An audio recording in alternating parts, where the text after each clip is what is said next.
Hello, it's Scott Manley here, and it's time for another batch of Deep Space questions. Questions from my supporters over at Patreon who, well, make a small monetary donation in exchange for the benefits, I guess. And one of those benefits is asking me questions which I haven't thought to answer elsewhere. And some of these are quite cool. So we're going to start with Rajesh King, who asks, one of the biggest challenges for designing very fast turboprops was the propeller reaching Mach 1, where shock waves affect the propeller's performance.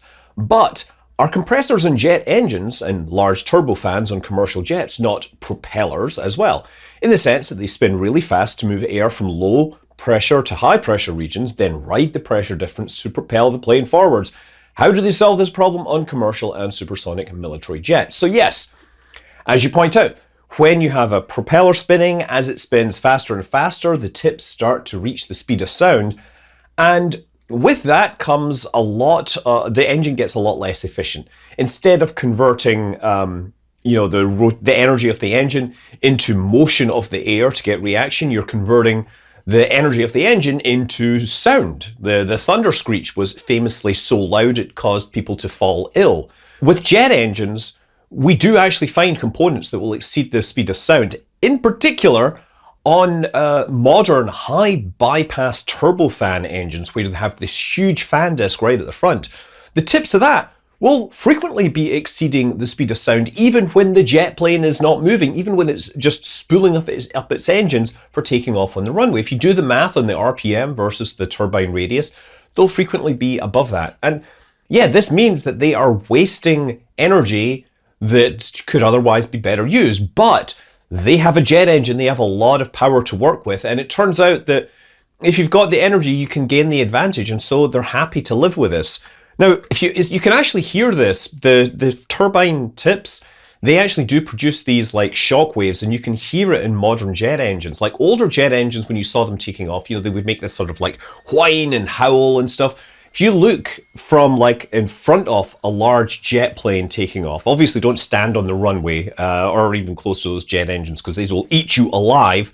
But those, you can hear like a buzzsaw sound. I think that's how I've heard it described. Once these things spool up for takeoff, they'll go through the whine and then you'll hear this like buzzsaw sound as those blade tips start exceeding the speed of sound and they generate these little shock waves. The shock waves aren't as big, partly due to blade design, partly due to them being covered, encapsulated in a cowl, and also because you have so many fan blades, it instead becomes, it doesn't become these big, discrete, like rattling, hard-hitting sound. Yeah, it's a more continuous noise generation process. So look, that's the fan disc on the front of large jet engines, but it's also important to realize that in jet engines, you actually are slowing the air down as you are running it through this initial compressor. You want the air to be subsonic when it's going through the burning cycle because that's how the burners work. Scramjets are, of course, a completely different thing, supersonic combustion ramjets. And then out the back, the expanding heating gas drives the turbines, which will then, of course, run forward and drive your compressor blades and your fan blades. A big part of this as well, which is often overlooked, is the intake. When you're moving through the air, you want your intake to do work for you. And in regular jet engines, you might notice that the intake actually sort of comes forward from the fan disc and then shrinks down a little. And there's a good reason for this.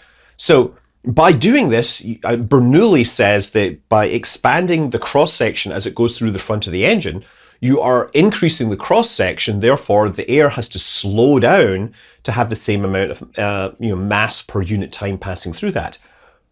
But that means then that the pressure has to go up. So just the shape of this inlet on a standard, airline or jet engine is actually doing work compressing the gas for you before it even hits that first fan disc and before it hits the rest of the turbines. So, and whereas on like high performance turbojets, they will have more complicated intakes. At supersonic speeds, they will use like interacting shock waves to slow down the air as it bounces through those. But yeah, basically the answers to the supersonic thing is yes, they have very carefully designed geometry to make sure that they can get the best performance out of it.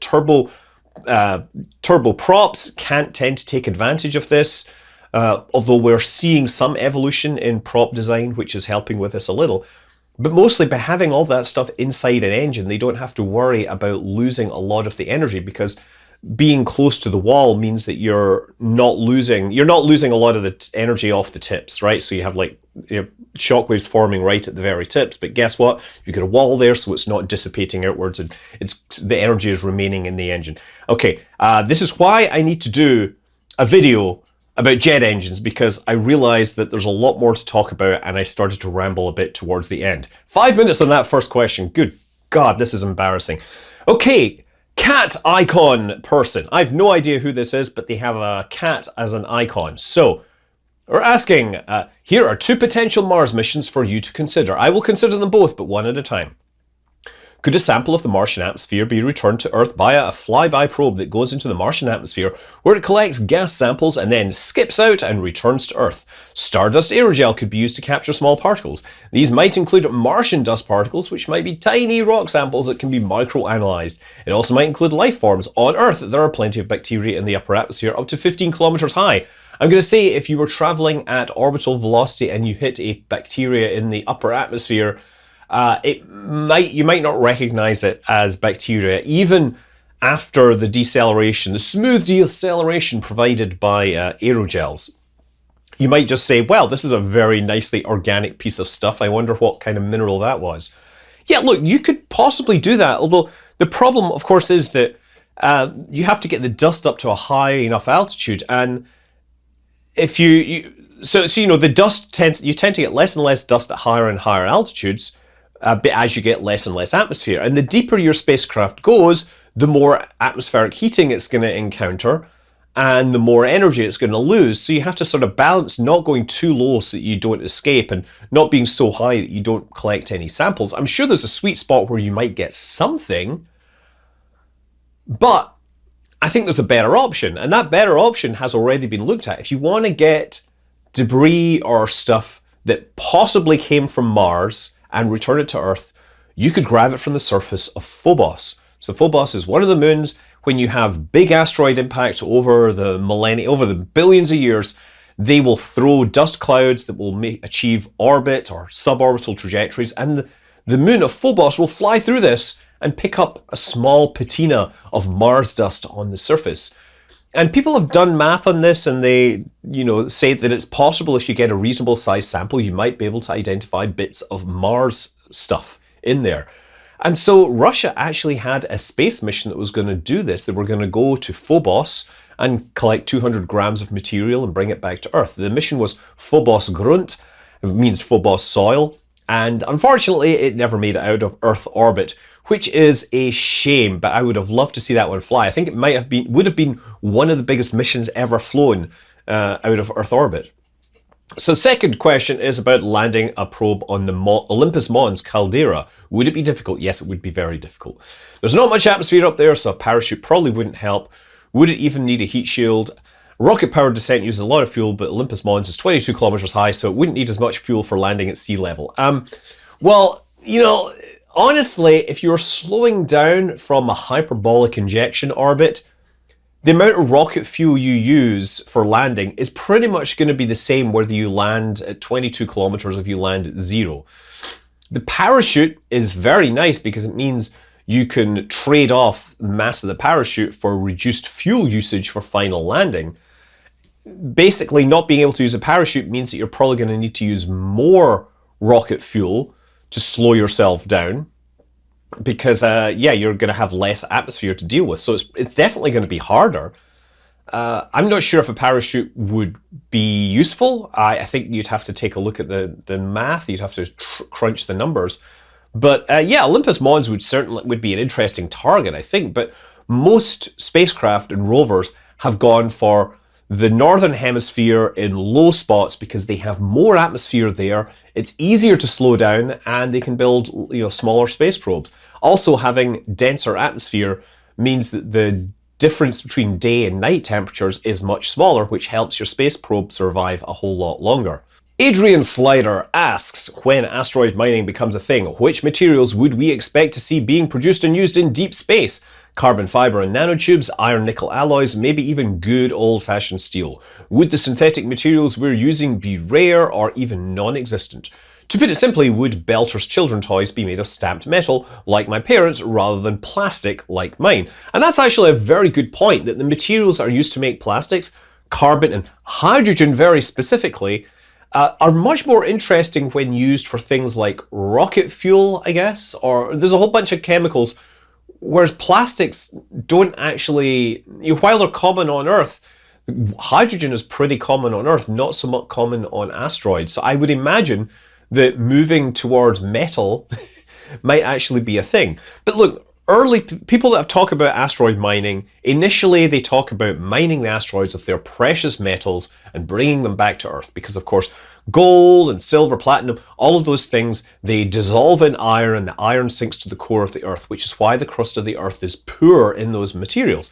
Therefore, if you're going to argue to build a company that is going to do asteroid mining, then you want to argue for those precious metals because investors like talking about gold and platinum. Now, this question is more talking about the sort of next step out where, okay, we're now going to manufacture stuff based on things on asteroids. And I think what you're going to really look at initially is going to be the structural materials, right? Your spacecraft hull has a lot of structure. If you can build that in space, it means you don't need to lift the materials from Earth. And I think Blue Origin, actually, while they're not an asteroid mining company, they have done some interesting stuff recently with a project called Blue Alchemist. And they used lunar regolith and a very simple molten lunar regolith electrolysis. You basically melt down the material, electrolyze it, and what do they get? They get the component elements. They get iron, silicon, aluminium. Those are great for building structural materials. And using those, the next thing that, of course, Blue Origin did was they demonstrated that they could make solar cells, using silica as a glass and aluminium for the wiring. That was pretty impressive. Of course, the other thing they got out of this was oxygen, because these were all oxides, and oxygen has some great uses. I'm using some of it right now. Yeah, for the more synthetic materials, you have to then work out on the trade-off that on Earth we have all these different resources, and we've got all these different methods of processing them. If you're going to do this on an asteroid, you need to figure out what you can bring with you. And frankly, there are factories that are bigger than some of the asteroids out there, right? It is easy to see that there are hundreds and billions of tons in asteroids, but the same size moving billions of tons of material on Earth isn't actually that ridiculous, like in terms of mining operation. So anyway, yes, I think you're still initially gonna end up with this economy where the simple synthetic stuff, like the complicated stuff, still gets produced on Earth if it's light enough. The structural material will be the first thing that's produced in space. And I think you're right that plastics and polymers are going to be at a premium because hydrogen tends to get driven out of the stuff that we find in space. The moon is relatively hydrogen poor compared to like the Earth, or at least the crust of the Earth. Hydrogen is common in space, but it does tend to evaporate and get dissociated from materials. Okay, let's go to the next one. Daryl Nelson. Simple question. How long would it take for a Boeing 747 to fly around Jupiter? Taking in the winds, gravity, and the most scenic route. Well, I think the most scenic route would have to be across the poles so that you're going across the different cloud bands. I think that would be better, just that you're seeing different stuff. The cloud bands do move at different speeds, and you might have to worry about wind shear when you're crossing those. But I think the bigger problem is, of course, that a 747 doesn't actually fly in Jupiter's atmosphere because its engines are designed to burn oxygen in the air with the fuel that it carries on board. So you would have to redesign the engines to, say, burn the hydrogen in the atmosphere with the oxygen you carried in your tanks. I don't think you could fly very far. You would need to get regularly refueled every few hours. But let's just say Boeing 747. I don't know how fast they fly, but I presume it's like a significant fraction of Mach 1. Let's just say 1,000 kilometers per hour. Jupiter is about 70,000 kilometers radius, so that's 70 hours, and then you have to multiply that by 2 pi. So the nice thing, actually, pi is 22 over 7, right? So 22 times 70 divided by 7 is 220, and then multiply that by 2 again, you get 440. So you're talking about 440 hours if you're flying at about 1,000 kilometers per hour. That's not bad. Obviously needs a lot of refueling along the way. Now, the thing is, could a 747 actually fly in Jupiter's atmosphere, given that it relies on Earth-style aerodynamics? Firstly, the problem is hydrogen is lower density than oxygen and nitrogen by a factor of about, about 12, right? Because factor of 12, let's say. Or no, sorry, a factor of 14, because it's nitrogen. I was thinking carbon. So you need to fly at a higher atmospheric pressure and temperature, or higher atmospheric pressure to get the same density of atmosphere. 747 flying at 30,000 feet is using like 1/3 of sea level pressure. Now, let me just see. So I think on Jupiter, I read somewhere like the cloud tops that we see are close in terms of the temperatures and pressures that we get at sea level on Earth. So given that you would need higher density than that, the 747 is going to be flying down below those clouds, and those clouds are going to be a relatively turbulent environment. That might not be good. That might push the limits. The other thing is, Jupiter has higher gravity, so the aircraft is going to have to fly in even denser atmosphere. So if it has, Jupiter's gravity is 2.5 times the density of Earth, gravity of Earth. Therefore, it's going to need 2.5 times the atmospheric density for its wings to work. So it's way, way down there inside Jupiter, and you're starting to worry about the air possibly, or the gas being too hot and potentially crushing parts of the aircraft. I suspect you would have an empty aircraft filled with liquid oxygen and a pilot capsule up the front, which is dealing with like 10 atmospheres of pressure outside squeezing in, rather than the opposite of a thin hull that's getting squeezed out. Now, there is a flip side to this, in that the speed of... So airliners, their speeds are restricted to Mach numbers, because what they're worried about is the air passing over the wing, forming shock waves as it gets locally close to the speed of sound, right? So the speed of sound in hydrogen is higher than the speed of sound in nitrogen and oxygen. So it's entirely possible that a Boeing 747 could actually fly faster because its Mach number would be higher. So that is a cool thing. It might then run into other limitations in terms of its structural loading. And yeah, by the way, I think 2.5 times structural loading might push, just from having the gravity, might mean you need a very special 747 that's reinforced to handle all these extra loads by default. So I'm going to say 500 hours, but if we account for higher speeds, it could get down to maybe 300. I don't know. I have to figure out where the loads are. But you're talking a good long time. So make sure that your pressurized compartment has a good toilet and place to sleep.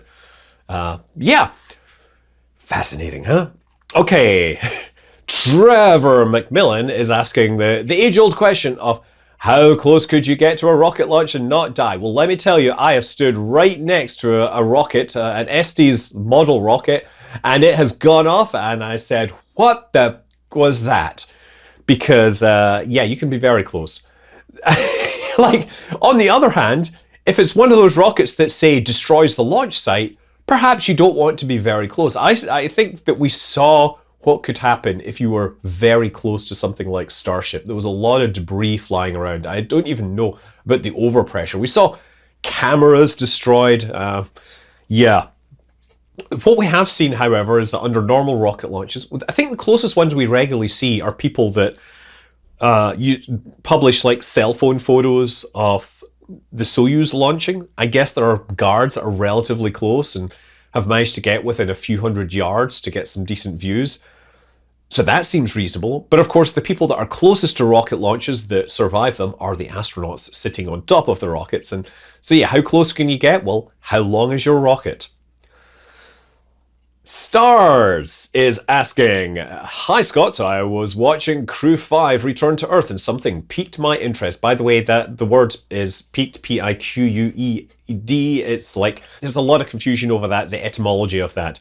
It seems that SpaceX detaches the trunk before doing the deorbit burn. Why don't they do the deorbit burn so the trunk deorbits at roughly the same time and doesn't have a chance to hit any satellite? I've heard SpaceX say they detach it for weight, but they also do the phasing burns before. Why don't they detach the phasing burns? Why specifically before the deorbit burn? I think the reason is the deorbit burn is the moment of last resort. Prior to the actual deorbit burn, they need the spacecraft to be operational, and they can, if there's a problem, they can back out or they can work with the situation. But once they start the deorbit burn, that is them committing to landing on the Earth. And the only thing that matters at that point is getting the spacecraft down to its target trajectory as quickly as safely as possible, because maybe the engines are going to fail partway through that burn. And if you carried the trunk with you, then you're carrying more mass, you're going to have lower deceleration.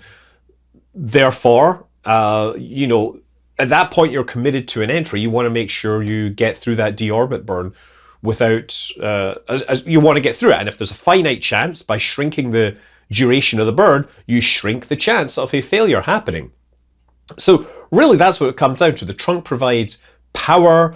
I'm not sure what else it provides. I know it provides power, that's the main thing. There's other experiments sometimes attached to that, cargo and things like that, but generally they leave it in orbit after they have gone through their final need for it. Once they detach it, the spacecraft has to survive on battery power. And I guess the other thing is that if they begin a deorbit burn with that attached, that is possibly dangerous for the capsule. So I think that would actually make most sense for them to ditch the capsule at that point as well. Now, Soyuz, it has a similar thing. They have a 3-part spacecraft with the orbit module, the descent module, and the service module. And they perform their deorbit burn and then separate all 3 things, and the capsule is what lands. But in the old days, back in the 1980s, they actually dropped the orbit module to reduce the mass for, so that their deorbit burn would be as short as possible. And that was fine until one day they had a problem and they had 2 crew members. They began their deorbit burn and the engine shut down before it got anywhere. And they'd already dropped the service module. Now they went through trying to figure out how to diagnose the problem, but that meant that they had to go around in orbit, and because the Earth is rotating underneath them, they had to wait 24 hours before they could try again. And 24 hours in a Soyuz descent capsule does not sound like fun. It obviously doesn't have very much room in it, but there's no toilet in there either. This could have been far worse, because apparently when they tried the deorbit burn and it failed, there was like an internal timer which was counting down to separate the service module. And if they hadn't caught that, they would have been stranded in orbit with a descent module that had no way to descend back to Earth. So they would have just, suffocated, asphyxiated first rather than anything. Now, if I remember rightly as well, that Soyuz had an Afghani astronaut on it. The only one. So Soviet Union, they invaded Afghanistan. They were trying to make it part of their, territory. And in order to appeal to the populace, they flew an Afghani citizen into orbit. He was a fighter pilot or something. Obviously, this whole way to court the love of the people didn't quite work out. But he flew to space. He was involved in this and spent 24 hours in a very claustrophobic situation with another cosmonaut. I think he now works as an accountant in Germany or something. But yes, I'm going to have to get back to my day job. So thanks for all the questions. I have a few more here that I'm going to have to get to next time. But of course, you can always come and ask me more. I'll get around to them eventually. I do like getting them. Check out the Patreon. Thanks very much. I'm Scott Manley. Fly safe.